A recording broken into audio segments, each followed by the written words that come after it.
최근 조사에 따르면 사이프러스는 가장 살기 좋은 나라 상위 10곳 중 하나로 꼽힙니다. 이곳에서 태어나거나 시민권을 얻는 행운아들은 세계에서 가장 강력한 여권 중 하나를 갖게 되죠. 이는 단순히 목가적인 천국에 사는 것 이상입니다. 전 세계 수십억 명의 사람들보다 우위에 서고 많은 이들이 꿈꾸는 라이프 스타일을 누린다는 의미니까요. 자, 이 아름다운 섬나라가 정말 살만한 곳인지 함께 탐험해 볼까요? 우선 사이프러스는 동부 지중해 터키 바로 남쪽에 위치해 있습니다. 실제로 섬과 터키 사이의 거리는 고작 71km에 불과할 정도로 가깝죠. 이러한 지리적 근접성이 섬의 북부 3분의 1을 북사이프러스 터키 공화국이 통치하는 이유입니다. 하지만 이 북부 지역은 오직 터키만이 인정하고 있으며 전 세계 다른 국가들과는 공식적인 외교 관계가 부재합니다. 반면 사이프러스 공화국으로 알려진 섬의 남부 지역은 모든 나라, 특히 유럽 내에서 국제적인 인정을 받고 있죠. 이 남부 지역은 또한 활발한 무역 관계를 자랑합니다. 이곳에 사는 사람들은 주로 그리스계 혈통이며 이들의 문화와 민족적 뿌리는 약 900km 떨어진 그리스 본토와 매우 흡사하다고 생각하시면 정확합니다. 사이프러스의 인구는 대략 150만 명이며 유럽연합의 회원국으로서 법적으로 유럽의 일부로 인정받고 있습니다. 사이프러스의 독특한 점은 수도가 분단된 세계 유일의 장소라는 것입니다. 수도인 니코시아는 그리스계와 터키계, 사이프러스인들이 공유하며 섬 중앙에 위치해 있죠. 니코시아의 남부는 그리스계가 북부 절반은 터키계가 통제하고 있습니다. 이러한 정치적 상황을 제외하면 사이프러스 사람들은 여유로운 생활 방식을 가지고 있습니다. 이들은 서두르지 않고 천천히 인생을 살라는 세가라는 격언에 따라 살아갑니다. 이 철학은 삶을 즐기고 평온함을 수용하는 것을 강조하죠. 그 결과 사이프러스인들은 스트레스 없는 삶을 영위하며 90대까지 장수하는 경향을 보입니다. 그러나 사이프러스는 생활비가 가장 저렴한 곳은 아닙니다. 섬나라기에 농업 및 산업 생산이 본토만큼 효율적이지 않기 때문입니다. 많은 물품을 바다와 하늘길을 통해 수입해야 하므로 가격이 상승합니다. 관광산업 역시 비용 상승에 한몫하는데 특히 부동산과 쇼핑 분야에서 두드러집니다. 사이프러스의 인기 있고 비싼 도시인 리마소를 예로 들어볼까요? 이 도시는 섬의 가장 남쪽에 위치하여 아름다운 지중해의 경치를 선사합니다. 하지만 800유로 미만의 아파트를 찾는 것은 거의 불가능합니다. 이 가격 이하의 매물은 도심에서 멀리 떨어져 있거나 상태가 좋지 않을 가능성이 있어 부동산 중개인들은 종종 위험한 투자로 간주합니다. 임대료 또한 높습니다. 리마솔의 아파트 가격은 제곱미터당 약 50유로입니다. 따라서 25제곱미터의 작은 스튜디오라도 월세가 1,000유로를 쉽게 넘을 수 있습니다. 그렇다고 사이프러스를 즐기기 위해 가장 비싼 도시에만 머물러야 하는 것은 아닙니다. 예를 들어 남서부의 만드레아와 같은 마을형 주거지에서는 월 500유로 정도의 양질의 아파트를 구할 수 있습니다. 사이프러스는 유럽연합 회원국이므로 사용되는 통화는 유로입니다. 공식 언어는 그리스어지만 영어가 널리 사용되어 영어만으로도 대부분의 업무를 처리하고 사회적 관계를 형성하는 데 어려움이 없습니다. 또한 사이프러스는 온화한 겨울을 자랑하며 가장 추운 달에도 기온이 10도에서 12도 사이를 유지합니다. 현지인들이 두꺼운 겨울 코트를 입는 모습은 드물고 겨울에도 종종 가벼운 옷차림으로 다닐 수 있습니다. 사이프러스는 섬나라이기 때문에 이곳에서 사업을 하려면 좋은 평판과 탄탄한 인맥이 종종 요구됩니다. 그리스인들은 신뢰에 많은 가치를 두기 때문에 친구나 동료의 추천이 매우 중요하게 작용하죠. 사이프러스는 유럽 국가이지만 그보다는 끈끈한 정을 가진 마을처럼 느껴집니다. 이 작은 섬에서는 한쪽 끝에서 반대편 끝까지 이동하는데 약 2시간밖에 걸리지 않습니다. 섬의 최북단 지점에서 최남단 지점까지는 대략 100km입니다. 따라서 만약 저처럼 용감하게 도전할 의향이 있다면 필요한 휴식 외에 쉬지 않고 계속 걷는다고 가정할 때 사이프러스를 한쪽 끝에서 다른 쪽 끝까지 횡단하는데 약 3일이 소요될 것입니다. 게다가 이곳에는 지하철이나 기차가 없습니다. 기차가 없습니다. 사람들은 이동수단으로 택시, 미니버스 그리고 버스에 의존합니다. 사이프러스의 대부분 사람들은 아침 6시경에 일어나 하루를 일찍 시작하며 오전 9시까지는 업무를 시작합니다. 인구의 상당 부분이 직간접적으로 관광업에 종사하고 있습니다. 관광업은 현지인과 방문객 모두 경제에 기여하며 섬을 활기차게 유지하는 데 큰 역할을 합니다. 하지만 여름 관광 시즌이 끝나고 겨울이 오면 거리가 훨씬 조용해지는 것을 알아차릴 수 있을 겁니다.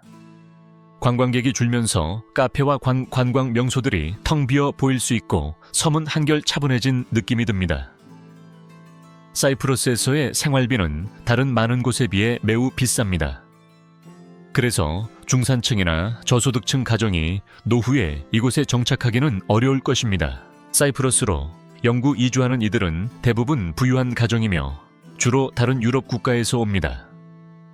섬의 신규 개발은 주로 수영장이 있는 호화 주택이어서 보통 사람이 이런 집을 감당하기란 거의 불가능합니다. 돈이 있는 사람들은 집을 사는 것은 물론 섬의 항구에 개인 보트를 정박해 둘 수도 있습니다. 사이프러스는 아프리카 및 중동과 가깝기 때문에 많은 시리아 난민들이 이곳으로 향합니다. 하지만 그들이 무사히 도착하더라도 기대했던 것을 찾지 못하는 경우가 많습니다. 사이프러스 정부가 일부 난민을 받아들일 수는 있지만 그들에게는 월 200유로의 적은 수당만을 제공합니다. 또한 그들은 섬의 인기 있는 지역에는 정착하는 것이 허용되지 않습니다. 대신 그들은 피난처를 찾을 수 있는 작고 외진 마을에 배치됩니다. 운이 좋은 사람들은 건설 현장 주유소 또는 상점에서 저임금 일자리를 얻게 됩니다. 범죄 기록이 있는 사람들은 섬에서 영구적으로 추방됩니다. 사이프러스에 있는 대부분의 난민은 아프리카와 중동 출신입니다. 2025년 기준으로 약 4만 명의 난민이 그곳에 살고 있는 것으로 추정됩니다. 만약 관광산업에 진출하는 데 관심이 있다면 사이프러스는 소규모 부티크 호텔 기업에 대한 인센티브를 제공합니다. 예를 들어 조용한 뒷골목에는 50년 이상 된 오래된 석조주택들이 많이 있습니다. 이 집들은 보통 2, 3층 높이이며 자체 정원을 가지고 있는 경우가 많아 관광 관련 사업에 좋은 기회가 됩니다. 만약 1만 유로가 넘는 고가의 물건을 사고 싶다면 신용카드를 사용해야 합니다. 기본적으로 큰 금액의 구매는 은행을 통해 이루어져야 한다는 뜻이죠. 이는 대부분의 유럽 국가들이 세금 추적의 주요 수단으로 은행을 이용하기 때문이며 사이프러스도 그 점에서는 다르지 않습니다. 그들은 심지어 무덤세까지 있을 정도로 세금을 진지하게 다룹니다. 예를 들어 바프라라는 마을에 묻히고 싶다면 정부의 무덤에 대한 세금을 내야 합니다. 하지만 세금에 대해 너무 걱정하지는 마세요. 사이프러스는 많은 기업에게 조세 피난처로도 여겨지기 때문입니다. 만약 당신이 전자상거래나 다른 온라인 사업을 하는 디지털 노마드라면 배당세와 같은 특정 세금을 내지 않고 최대 5년까지 사이프러스에 머물 수 있습니다. 많은 나라에서는 회사 주주들이 수익에서 돈을 인출할 때 10%의 세금을 내야 합니다. 하지만 사이프러스에서는 그런 배당세를 부과하지 않습니다. 당신은 소득에 따라 달라지는 일반 소득세만 내면 됩니다. 소득세율은 20%에서 시작해 최대 35%까지 올라갈 수 있습니다. 따라서 이 아름답고 따뜻한 나라에서 생활을 즐기고 유럽연합의 일원이라는 이점을 누리며 비교적 낮은 세금으로 사업을 운영할 수 있는 것이죠. 사이프러스에는 매주 토요일 공공시장이 열리는데 사이프러스인들은 그곳에서 파는 제품들이 모두 천연 유기농이라고 자랑스럽게 말합니다. 이 섬의 농업은 북사이프러스보다 훨씬 생산적인데 주로 비옥한 농지가 대부분 그리스계 사이프러스인들의 소유이기 때문입니다.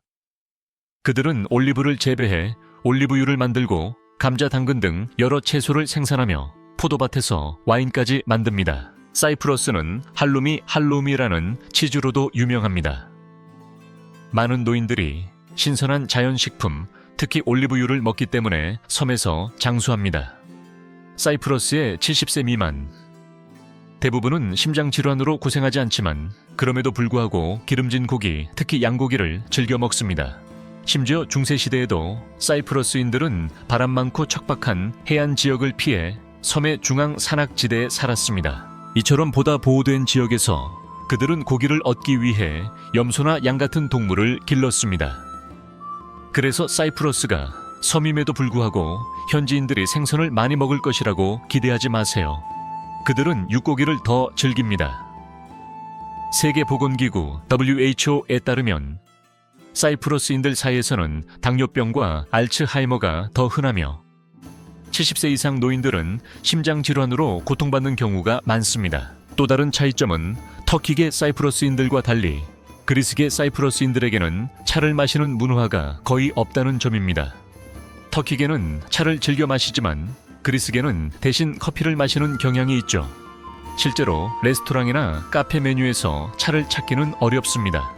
사이프러스인들은 주로 몸이 아플 때 차를 마시며 대부분의 사람들에게 커피가 선택되는 음료입니다. 사이프러스인들은 현지에서 생산되지 않는 제품들을 이스라엘이나 이탈리아 같은 인접국가에서 수입합니다.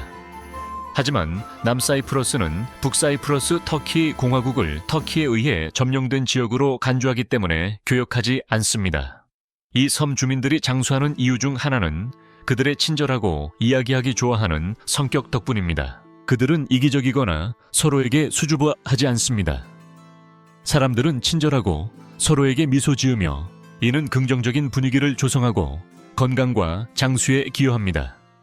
역사적으로 사이프러스는 항상 유럽과 아시아를 잇는 해상 무역로의 중요한 기착지였습니다. 사이프러스처럼 몰타 역시 두 섬에서 물품이 환적되었기 때문에 해상 여행자들에게 핵심적인 목적지였습니다. 사이프러스는 몰타보다 크기 때문에 훨씬 더 전략적인 위치를 차지했고 시간이 지나면서 더 많은 영구 정착민들을 끌어들였습니다. 역사 내내 사이프러스는 로마, 오스만, 그리고 영국과 같은 제국들의 계획에 포함되었습니다. 섬에는 베네치아 시대의 기둥과 다리 유적이 여전히 남아 있습니다. 1878년 영국은 92,000 영국 파운드에 사이프러스를 임대하여 통제권을 가졌지만 명목상으로는 오스만 제국에 속해 있었습니다. 하지만 제1차 세계대전에서 오스만 제국이 독일 편에 서자 영국은 섬을 완전히 장악했습니다. 마침내 그리스인들과 터키인들이 영국을 몰아내고 사이프러스의 진정한 주인이 되었습니다. 사람들의 외모에 대해 말하자면 사이프러스인들은 일반적으로 너무 희거나 너무 어둡지 않은 따뜻한 느낌의 그을린 피부톤을 가지고 있습니다. 비록 유럽계 혈통이지만 섬의 온화하고 따뜻한 기후가 오랜 시간에 걸쳐 유전적 변화를 일으켜 그들에게 더 구릿빛 피부를 갖게 했습니다. 그래서 사이프러스에 방문하면 사람들이 아름답고 따뜻한 안색을 가진 것을 보게 될 겁니다. 사이프러스에서 사람들의 인생관은 일반적으로 구세대와 신세대 두 그룹으로 나눌 수 있습니다. 60세 이상은 더 전통적이고 옛 생활 방식을 고수하는 경향이 있는 반면 젊은 사이프러스인들은 더 자유롭고 개방적인 사고를 가집니다. 젊은 세대는 섬의 정치적 과거에 크게 얽매이거나 터키나 다른 나라의 원한을 품지 않습니다. 반면에 9세대, 특히 노인들은 다른 나라에서 새로 온 사람들을 외국인을 의미하는 제노라고 부르며 그리 반기지 않을 수도 있습니다. 그들은 자신의 방식이 더 확고한 경향이 있으며 편안함을 추구합니다. 예를 들어 나이든 사이프러스인에게 집을 임대하면 주말에는 연락하기가 어려울 수 있습니다. 그들은 보통 왓츠앱, 왓츠ap과 같은 앱을 사용하지 않고 스마트폰을 그다지 선호하지 않아 답을 받으려면 월요일까지 기다려야 할지도 모릅니다. 사이프러스는 정교회 국가이며 종교 문화는 그리스와 유사합니다. 오래된 교회와 현재 운영되는 교회가 많이 있지만 보통 예배 시간 외에는 문을 열어두지 않습니다. 안에 들어가고 싶다면 예배 시간에 맞춰 방문해야 합니다. 인프라 측면에서는 몇 가지 어려움이 있습니다. 섬의 더운 기후는 산불에 취약하게 만들며 안타깝게도 소방 시스템이 대형 화재를 감당할 만큼 빠르지 않습니다. 이로 인해 현지인들은 산불에 대해 상당한 두려움을 갖게 되었습니다. 게다가 황사가 자주 발생하여 농작물과 주택에 피해를 줍니다. 사이프러스는 또한 지진대의 위치에 있어 지진에 익숙하지 않다면 그 진동이 두려울 수 있습니다. 이 지역의 지진은 꽤 강력할 수 있으며 오래된 건물들은 특히 취약합니다. 이것이 바로 높은 고층 빌딩을 거의 볼 수 없는 이유입니다. 대부분의 건물은 2층 이하의 높이입니다. 사이프러스는 이혼자들의 섬이라는 별명으로도 알려져 있습니다. 많은 기혼자들이 사이프러스에 와서 섬을 사랑하게 되고 결국 영구적으로 이주하는 농담 같은 이야기 때문입니다. 하지만 얼마 지나지 않아 그들 중 다수가 결국 이혼하게 됩니다. 2019년 한 연구에 따르면 사이프러스는 EU에서 이혼율이 가장 높으며 결혼한 1,000쌍 중 9쌍이 이혼하는 것으로 나타났습니다. 특히 관광업에 종사하는 사람들 사이에서의 불륜이 흔한 원인인데 많은 이들이 섬을 방문하는 관광객과 바람을 피우기 때문입니다. 사이프러스의 삶에 대한 이야기는 여기까지입니다. 시청해 주셔서 감사합니다.